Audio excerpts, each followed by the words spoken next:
ನಾವು ಶರಣ ಪೂಜಾರಿ ಅಂತೀರಿ ಯರಗೋಳು, ಯಾದಗಿರಿ ತಾಲೂಕು, ಜಿಲ್ಲಾ ತಾಲೂಕು.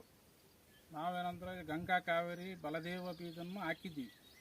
ಈಗಂದ್ರೆ ಸದ್ದು 90 ದಿನ ಬೆಳೆಯದ್ರಿ. 90 ದಿನ ಬೆಳೆದ ಕಾಯಿ ದಪ್ಪ ಆದ್ರಿ. ಮತ್ತು ಇನ್ನೂ 2 ತಿಂಗಳು ಟೈಮ್ ಆದ್ರಿ. ಆದರೆ ಇಷ್ಟು ಬೆಳೆದಂದ್ರೆ ಇನ್ನೂ 2 ತಿಂಗಳದಾಗ ಬೆಳಿಬೇಕು, ತುಂಬ ಬೆಳೀತಂತ ನಮ್ಗೆ ಆಸೆ ಆದ್ರಿ. ಆದ್ರೆ ಬೀಜ ಮಾತ್ರ ಫೇಮಸ್ ರೀ, ರೋಗ ಇಲ್ಲ, ರೋಗ ಅಂತಿಲ್ಲ. ಒಂದನೇದಾಗಿ ಅಂದ್ರೆ ಕಾಯಿ ದಪ್ಪ ಆದ್ರಿ.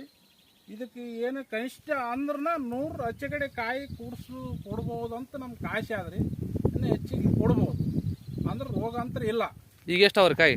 ಈಗ ಸದ್ದು ಒಂದು 50ರಿಂದ 60 ನೋಡ್ರಿ, 50ರಿಂದ 60 ಆದ್ರೆ ಇನ್ನು 2 ತಿಂಗಳ ಟೈಮ್ ಅಂದ್ರೆ ಇನ್ನು 100 ಆಚೆ ಕಡೆ ಕೊಡ್ತಾವ್ರಿ, ಒಳಗಂತ ಕೊಡಂಗಿಲ್ಲ.